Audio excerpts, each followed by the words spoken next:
nubona umuntu wambara umwenda wambuye akarya ibyo usigaje, akarara akanuye kugira ngo usinzire, akaba umukozi w'iwanyu, akagutunganyiriza byose, ariko kuri ibyo byose akora akongeraho kubaha Imana, uwo muntu uzitwararike kuri we, uzamwubahe, wizera ubutunzi, ariko we yizera yagutungishije.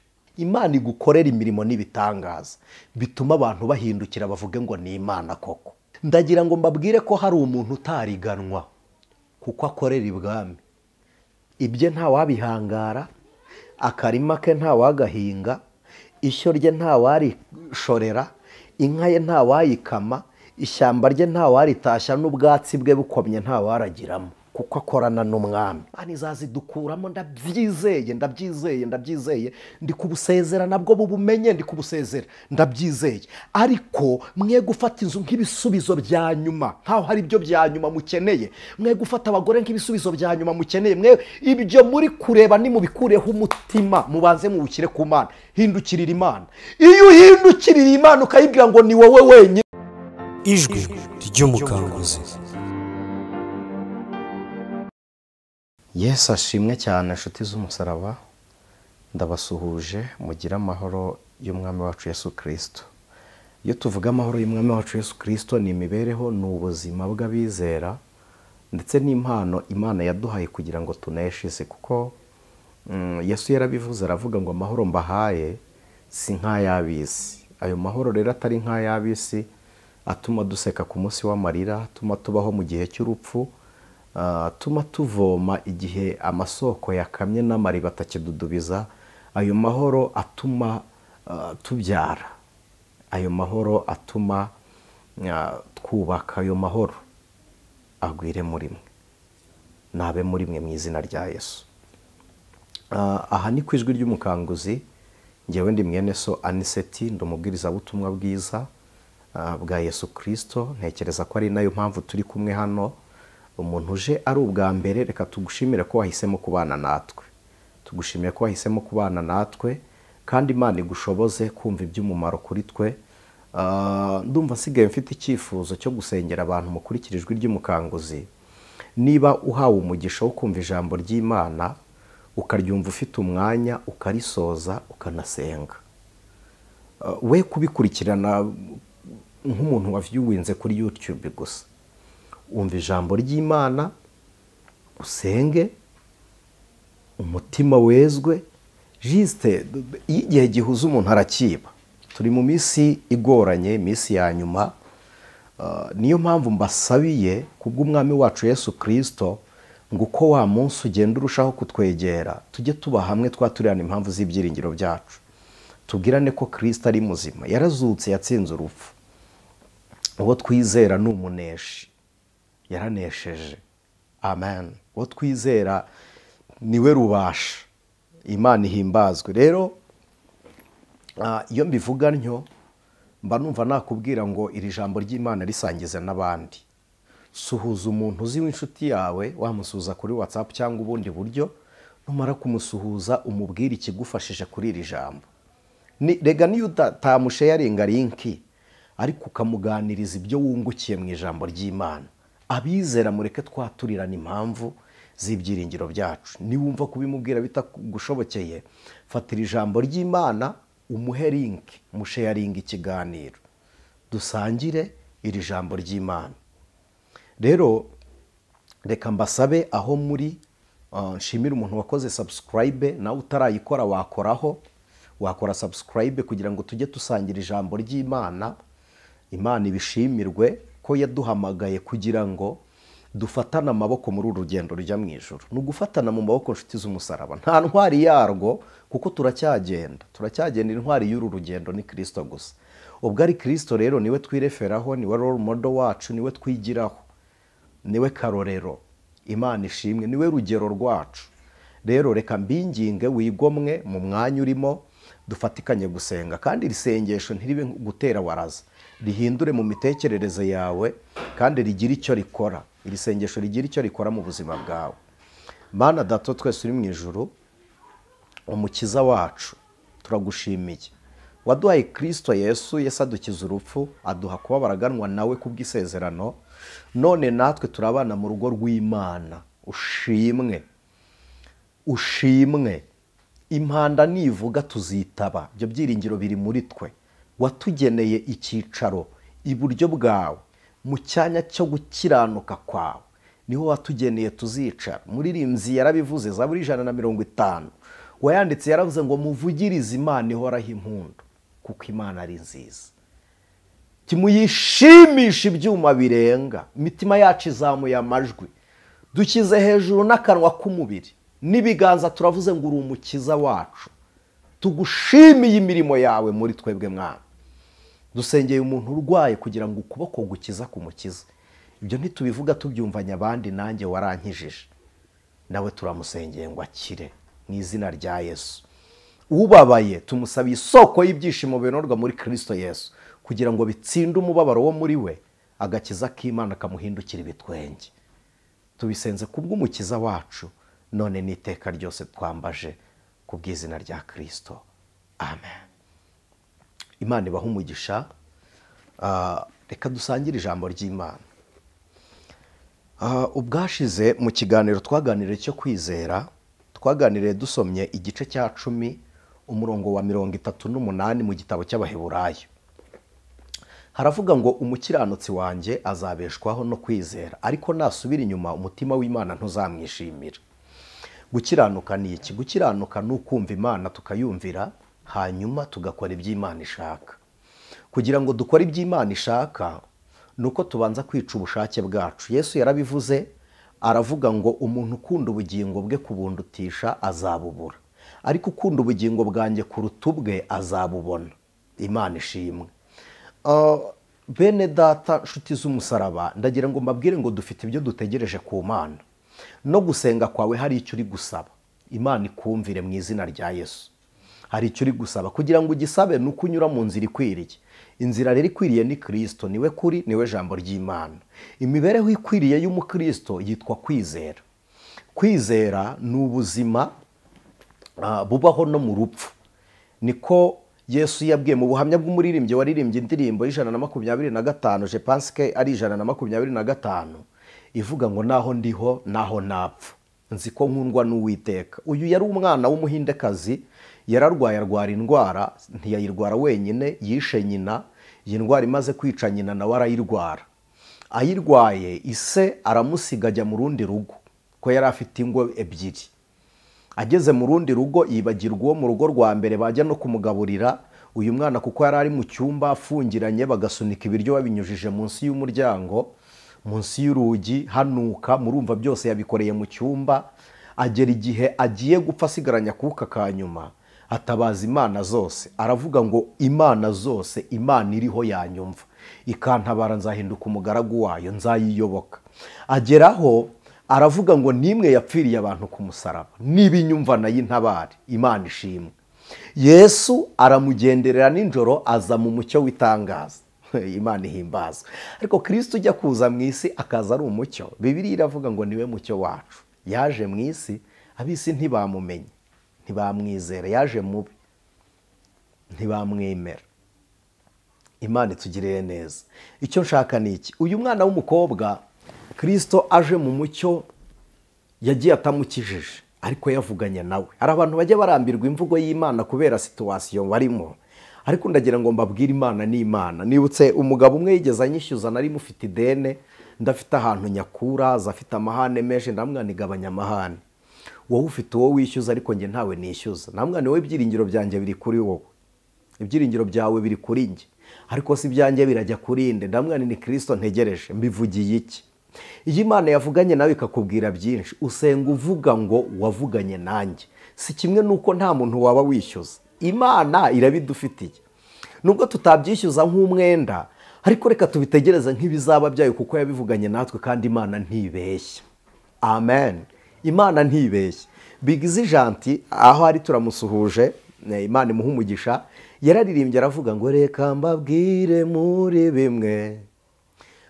bimwe muziho, sinabona icyo yavuze gihera, ibyo bintera gutegereza ategereza nkomeye ko nibyo ntarabona nzabibona. Imvugo iwe ni ihame, tegereza umunsi n'isaha, ubwo ari data wabivuze bizoshika. Impamvu wabirambiwe ni uko imitekerereze yawe iri kureba ku rukuta rw'ibyanze gusohora mu buzima bwawe, ukabona ntibizaba. Ariko imitekerereze y'Imana irabona ko Imana ishobora byose, ikabona izabikora. Emera iyo mvugo y'Imana ntacyo bitwaye. Umwana Yesu asiga adakize, aragenda. Turacyari ku ijambo ryo kwizera. Narabibasabye munyemerere tubidevelopa, tubikora ama episode by episode. Agenda adakize, ariko Yesu avuze. Umwana aramubwira ngo va hano, data ntajya yinjira aha haranuka hasa nabi, none uhinjiranye umucyo. Yesu aramubwira ngo unyizera naho yaba yarapfuye azabaho, no mu rupfu tuzabana. Umwami twizera ushaka ngo twitwa abizera, no mu rupfu aratugayidinga. N'igituro cy'abera kiba kiri protege, kirarindwa.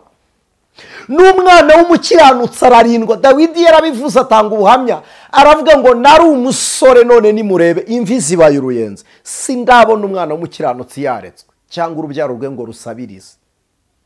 Ibi bintu nshuti z'umusaraba turimo, ibi bintu birakurikirana.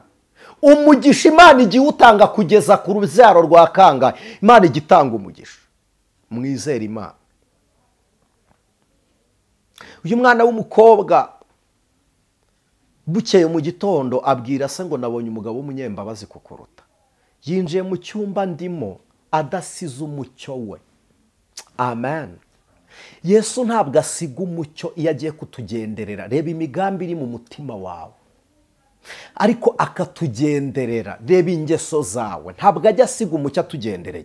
Kugira ngo umucyo wa Kristo ukureho umwijima wo kuri twebwe, yazanye n'umucyo. Umwana aramubwira ngo ntabwo yasize umucyo we, yatugendereye n'umucyo we. Amen. Kristo agenderere ubuzima bwawe. Umucyo wa Kristo wake muri wowe. Urumuri rw'Imana rwake, itara ry'Uwiteka ryongere ryake. Imana yongere ikubyutse, wongere ubyuke ube muzima. Umucyo w'Imana wake, Kristo akugenderere n'umucyo we. Amen. Isa aramubwira ngo ndakwica, aramubwira ngo naho ndiho naho napfa nzi ko nkundwa n'Uwiteka, kandi Yesu ampa ibyo nkennye byose. Mu kiganiro cya mbere twaganiriye cyo kwizera, twarebye amagambo Yobu yavuze. Yobu yarageragejwe, aranyagwa, Imana iramureka, iraceceka ntiyavuga. Ariko umunsi yababaye abwiye Imana ngo ngwino tuburanire, aramubwira ngo kenyera ndaje. Ntiyigeze imwitaba yapfushije, ariko urira ntiyamubwiye ngo ceceka. Muzi impamvu? Nuko kwizera Imana biri muri Yobu biramuhagije, bitumye no mu makuba akomera. Ntabwo ari bupfe, ubugingo bw'Imana irabufite, byaraburinze. Uburinzi bw'Imana buri ku bugingo bw'abizera. Nshuti y'umusaraba, hari igihe umuntu akina n'umubiri agakina n'ibyo Imana yagusezeranije, ariko wowe nyiri ugusezeranwa Imana ikaguhagararaho. Reka nkubwire, bijya bibaho ko birashoboka. Umuntu agakina n'akazi wakuye mu masezerano, birashoboka. Umuntu agakina n'urugo wahawe uruvanye mu masengesho, birashoboka. Urugendo wagenze ruvuye mu bisubizo by'Imana, umuntu agakina nabyo. Ariko don't touch ku bugingo bw'umuntu Imana yavuzeho. Wikoraho, waravuze Imana irakureka, urakabya, uranarengera. Umunsi wo guhora kw'inziga uzasohora, ariko noneho sigaho wigera ku mwana w'isezerano. Wowe bumuretse, uwo bumuretse aricisha. Ibyo ni nko kwambara umushumi ukimanika, ni nko gusimbuka ku igorofa. Ibyo ni ukwiyahura. Rekeraho. Ku munyamasezerano n'uburetse. Umuntu wizera, nubona umuntu ari umugaragu w'iwanyu, akarya ibyo musigaje, akambara uwo mumukuburiye, akambara uwo mwambuye. Uyu muntu akaryamaho mwanzi, akiyorosa icyo mujugunye, akarira ku isahani itogeje mwaririyeho, akarya ibyo musigaje, ariko ukabona si umugaragu w'ibyaha byanyu, akaba umwizera yizera Kristo. Jya umenya ko muri urwo rugo ari we mwami warwo, jya umenya ko ari we mutware ku bwa Kristo. Uwo ni we igisonga cya Kristo mu rugo rwanyu. Ndabisubiramo nitonze. Nubona umuntu wambara umwenda wambuye, akarya ibyo usigaje, akarara akanuye kugira ngo usinzire, akaba umukozi w'iwanyu, ukarya ibyo yatetse akagutunganyiriza byose, ariko kuri ibyo byose akora akongeraho kubaha Imana, uwo muntu uzitwararike kuri we, uzamwubahe kuko arakuruta. Wizera ubutunzi ariko we yizera yagutungishije. Birashoboka ko yagutungishije yahamagara ibyo yaguhaye, ariko nshuti z'umusaraba, uwo wizera uwagutungishije, Imana ijya imuhindura ikirangirire, ijya imugira umutware. Aha ku ijwi ry'umukanguzi hari umuntu udukurikiye, Imana yagiriye neza, wari umukozi wo mu rugo usuzugurwa. Uyu munsi njyewe nzi umuntu muri uyu mujyi wa Kigali ucumbikiwe n'umuzamu we. Umuzamu we yararaga izami we, kugeza ubwo boss akena, iduka birarangira, batereza cyamunara. Umuzamu we ubuzima bwarahindutse, niwe wamuhaye icumbi, ari mu nzu y'umuzamu we. Nubona umuntu wubaha Imana mu izina rya Kristo, agenza amaguru uri mu modokari, nushaka ujye wongeramo vitesse uko ushaka, wihute umuvire mu nzira kuko nawe ari inyuma. Nunyura ku munyamasezerano ukaba uzi ko hari icyo Imana yamuvuzeho, ukamunyuraho ufite ikigutwaye kikwihutisha, nushaka wihute vuba, umuha inzira nawe araje, urenga hinguka. Kandi igitangaje, we ntari kujya aho uri, ari kujya aho utarabona, kuko imuhamagara niyo kwizerwa. Imana ishimwe. Umwana w'umukobwa abwiye se ngo naho ndiho naho napfa, ise arikanga, ntugitinya urupfu ntibaguhe ibiryo. Aravuga ngo Yesu ampa ibyo nkennye byose. Urahura n'amakuba, aravuga ati reka da, naho haza ibyago byinshi, Yesu ni umukiza wanjye. Iyo ndirimbo yanditse indirimbo ebyiri, iyo ndirimbo y'125 n'indirimbo ya 15 mu Gakiza. N'uyu mwana w'umukobwa waziririmbye. Rero reka ngaruke icyo nari ngendereye. Kwizera ni imibereho, n'ubuzima. Uyu mwana yakize izi ndwara, ise yaramuroshye amutaye mu nyanja, mu makuba niho Imana idukiriza. Bijya bishoboka ko Imana yemera urira kugira ngo ibitwenge byawe bizaze bifite ubuhamya. Ijya yemera ko abantu bakunyuraho kugira ngo bakunyuraho bagera hitegeye bakurebe. Nugeraho nabo bakubona, bazavuge ngo koko Imana yawe ni igitangaza. Bijya bishoboka. Bibiri tubwira umuntu wavutse ari impumyi. Abigishwa babaza Yesu ngo ni icyaha cy'ababyeyi be, kuki ari we cyituwe se? Yesu aravuga ngo hoya si ababyeyi si nawe. Aravuga ngo ni ukugira ngo imirimo y'Imana yerekanirwe muri we. Gukira kwawe no gutabarwa kwawe bihindura ishusho y'Imana, Imana ifatwe mu rundi ruhande kubwo kuyizera. Imana igukorera imirimo n'ibitangaza bituma abantu bahindukira bavuge ngo ni Imana koko. Ibyo nibyo twiberamo ku ijwi ry'umukanguzi. Imana natwe turemera ibitangaza bituma abantu bavuga ngo ni Imana ya Niseti. Amen. Dusome ijambo ry'Imana dusoza.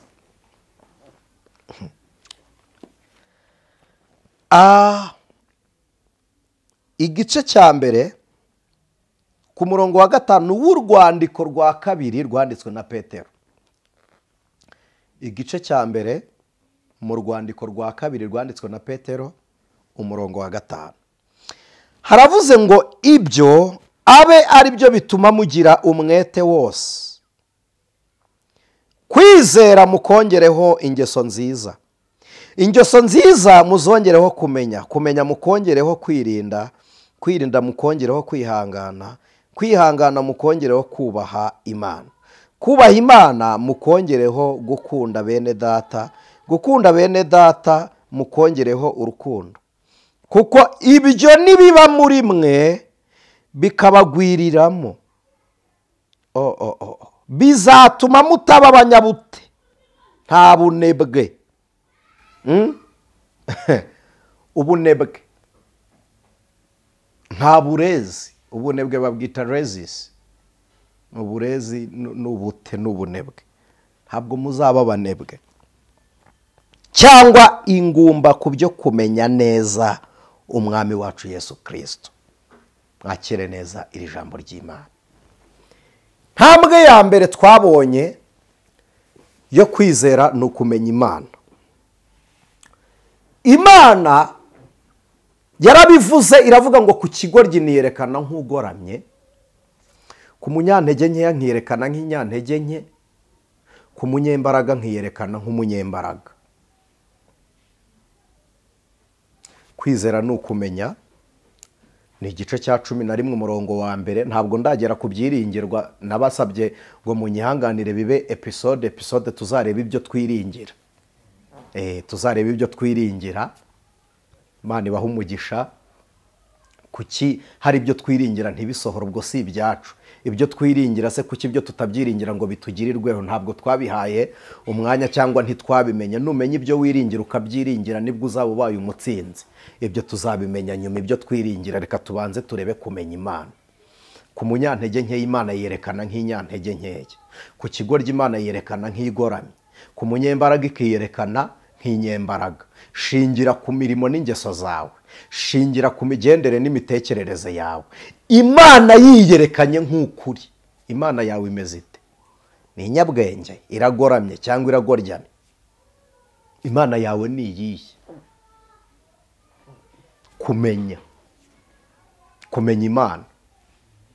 Imana yawe ujya gukora bimwe wakoze wayisize, kuki itigeze ivuga? Yaragoramye ntigucyaha. Ku kigoryi byiyerekana nk'igoramye. Imana yawe iri mu iyihe pozisiyo? Kugira ngo ibe Imana nyamana itari muri pozishoni yacu, biradusaba guhinduka. Ari rwo rufatiro rwo kwizera. Nta hantu kwizera bifata tudafite imitima mishya. Mugire imitima mishya ihindutse nk'uwari muri Kristo Yesu. Uwo mutima mushya uba uzinutswe iby'isi, utera umugongo iby'isi ugasingira iby'ijuru. Niho Imana itugabira, kandi ingabire Imana iduhera muri Kristo Yesu. Nta maboko ajya yica umwana waturutse muri Kristo, nta maboko arogoye ubukwe bwaturutse muri Kristo, nta maboko ahombye iduka ryavuye muri Kristo, nta maboko asenya inzu yavuye muri Kristo, kuko icyo Kristo atanze arakirinda. Keretse iyo igihe cyacyo cyo gukurwaho kigeze, Imana ikagikuraho. Byose Imana ibiduhera muri Kristo Yesu. Yaravuze ngo nimusenga mujye muvuga muti Data wa twese uri mu ijuru, izina ryawe ryubahwe, ubwami bwawe buze, icyo ushaka kibe mu isi nk'uko bikorwa mu ijuru. Duhe none ibyo kurya byacu by'uyu munsi nk'uko duhe none ibyo kurya byacu by'uyu munsi, kandi uduharire imyenda yacu nk'uko natwe twahariye abarimo imyenda yacu. Ntuduhane mu bitwoshya, ahubwo dukize umubi, kuko ubwami n'ubushobozi n'icyubahiro ari ibyawe none n'iteka ryose. Amen. Harimo ijambo rivuga ngo ubwami bwawe buzi. Ukorana n'ubuhe bwami?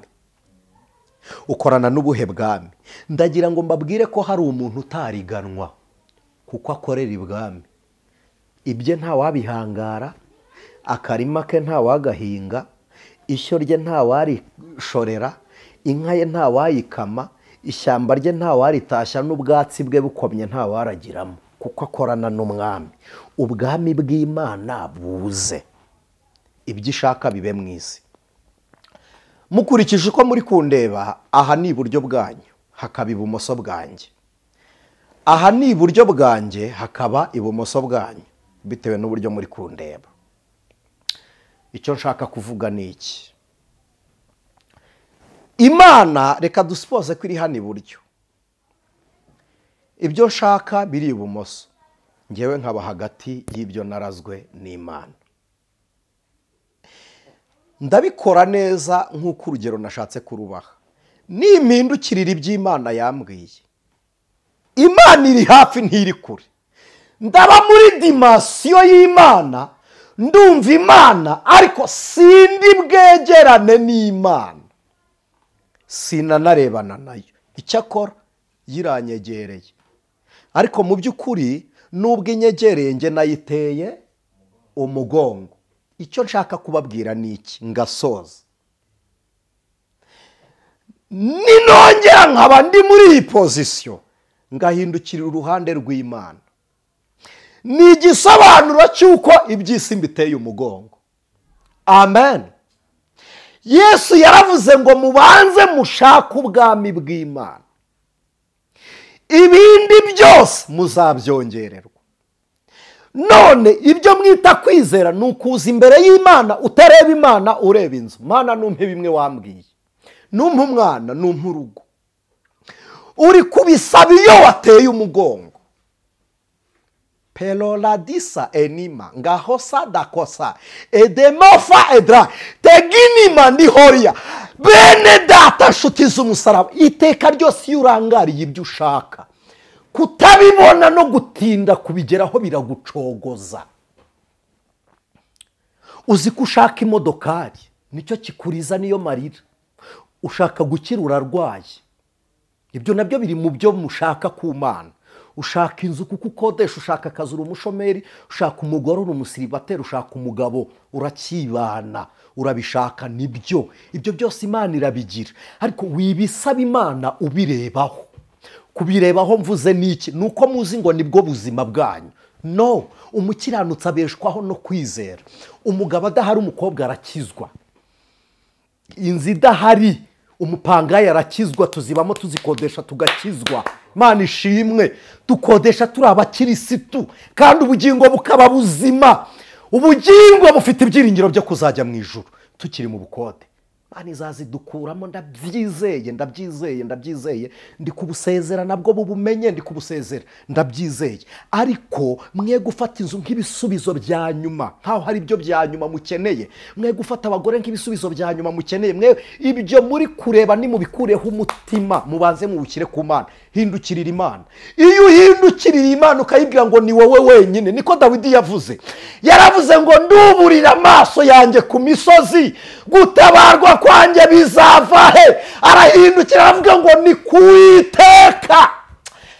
Imana ishimwe. Ntabwo gutabarwa bituruka muri bimukeneye, bituruka ku mutabazi ugutabara. Imana ishimwe, Imana ishimwe. Gutabarwa kwacu bituruka ku murengezi, uwo ducuririra intimba, uwo turirira utwumva, umwami udukiza amakuba n'imibabaro, ubeshaho abadafite shinge na rugero, ukiza indwara, uzura ku munsi w'urupfu. Imana idukiza ubugumbi, dutabara, niwe mutabazi wacu. Muririmbyi yarabivuze, aravuga ngo murinzi we ngaho menyesha igihe. None se iwacu ni muhero. Hamwe uti dore ijoro ririjimye, none se biragenda bitaramuga ngo humura buzacya hanyuma. Haravuga ngo ndacyabaza n'ibyaremwe byose binsubiza byitonze bitya biti. Uti humura iyi si izashira, hazi indi si ihoraho. Nshuti z'umusaraba, umva ukuntu umuririmbyi wa 15 yavuze. Yaravuze ngo amasezerano yose uko Imana yatanga yakomejwe n'amaraso y'umwami wacu Yesu Kristo. Aravuga ngo isi nubwo yavaho ijuru rikavaho, uwizera azabona ayo masezerano. Hindukirira Imana. Ufite umugore nibyo, ufite umugabo, ufite shobuja, ufite nyokobuja, ariko ntaba ari we zingiro ry'imibereho yawe. Umugore ntaba izingiro ry'imibereho yawe, umugabo ntaba izingiro ry'imibereho yawe. Mama, oya, Kristo arahari. Ntabwo boss ari we buzima, Kristo Yesu ariho. Kuko shobuja nawe yizera Imana, umugabo nawe akeneye Imana, umugore nawe akeneye Imana. Rero wifata umuntu, reba Imana. Nureba Imana iraguhamagarira abayubaha. Nuhindukirira Imana, ifite ibintu ibwira bikitaba. Amafaranga yumvira Imana, niyahamagara araza. Ibyo wahamagaye ntibiza, ibyo waririye ntibikwitabe, abo wateze amatwi ntibavuge, abo wagiye kureba bakaguhunga, abo wirukiye bakagusiga. Bihorere, garuka ku Mana. nibahamagara bazayitaba. Ibyo byose wabuze Imana nibihamagara bizaza. Hindukirira Imana. Imana ishimwe, Imana ishimwe, Imana ishimwe. Hindukirira Imana. Dusoreze muri iri jambo dusomye, haravuze ngo ibyo abe ari byo bituma mugira umwete wose. Ibyo aba ari byo bituma mugira umwete wose. Noneho kwizera mukongereho ingeso nziza. Imana ibigushoboze. Ndi gusoza kandi iri ni isengesho ndi gusenga. Ingeso nziza muzongereho kumenya. Kumenya twebwe niko twahereyeho kumenya Imana. Kugira ngo umenye Imana uhere mu mitekerereze yawe. Jambo ryatubwiye ngo yiyerekana nk'igoramye y'ugoramye. Ubwo Imana yo kuri we imeze ite? Uyishakaho amasezerano ameze ate? Niba ari inyantege nke yurumva yagufasha iki? Imana ni inyembaraga mu bushobozi bwayo, ariko mu buryo wizeramo ni inyantege nkeya, kuko nawe ni kuri. Iyunge mu imbaraga nshuti y'umusaraba. Kumenya mukongereho kwirinda. Amen. Kwirinda mukongereho kwihangana. Ihangane, ihorere wihangane. Impore, ihangane. Kwihangana mukongereho kubaha Imana. Kubaha Imana mukongereho gukunda bene data. Gukunda bene data mukongereho urukundo. Uru ni urukundo ruzasaguka mugakunda n'abandi. Kuko ibyo nibiba muri mwe bikabagwiriramo, bizatuma mutaba abanyabute cyangwa ingumba ku byo kumenya neza umwami wacu Yesu Kristo. Nuhindukirira Imana nayo iraguhindukirira. Ongera uhindukirira Imana. Uyibwire ngo nari nararangariye mu byo wavuze, none wowe yabivuze ndaguhindukiriye. Niko Aburahamu yasenze. Yaravuze ngo Isaka namuhawe n'Imana. Aravuga ngo none Imana iramushaka. Aravuga ngo akira. Umuntu wateye umugongo iby'isi abiha Imana, Imana ikamuha ibindi. Ibi mwirirwa mu complaining abantu bagatukana ku matelefone ngo twavuze ngo icyacumi ngo icyacumi ngo gutanga icyacumi ngo byararangiye. Nuko mukiri kureba ku by'isi. Iyo wahindukiririye Imana umenya gukoresha ibyo ufite wubaha Imana. Iyo wahindukiririye Imana biroroshye gufunga iduka ukajya gusenga. Wahindukiririye Imana biroroshye guha umukozi uruhushya akigira muri repetition. Iyo wahindukiririye Imana kuko umenya iby'Imana mu gihe cy'Imana urabimenya. Hindukirira Imana. Amen. Mana turagushimiye. Uri umukiza wacu. Ujya uduheka tunaniwe, udufata ukuboko dutsinzwe, kandi iyo tuneshejwe utwambika intsinzi yawe. Igihe twaneshwaga umunsi w'urupfu kuri twe nibwo waduhaye kuzuka. Uri igitangaza n'ukuri. None n'uyu mwanya turaguhindukiririye. Abantu barizeye ntibatera intambwe yo kukumenya, ahubwo bakumenyeshwa n'ibyo bagushakaho. Ibyo tugukeneyeho bidukingiriza amaso ntitwahishurirwa Imana, ahubwo tumenya iby'Imana ikoze Imana tutayizi. None uyu mwanya turagusabye kugira ngo twimenyekanishe, utwihishurire urukundo rwawe uko rungana abari kutwihishurira. Niko Pawulo yasengeye Abefeso mu gice cya 3 yaravuze ngo muhishurirwe urukundo, uburebure bwarwo bw'igihagararo, ikijyepfo n'igitambika. Tumenye urukundo rw'Imana uko ruruta uko rumenwa. Mwami utwihishurire, tukumenye, tukumenyesha abandi, kandi imirimo yawe igaragare muri twari impinduka kubw'ubuntu bwawe dusenze twizeye. Amen. Shalom, shalom. Ijwi ry'umukanguzi.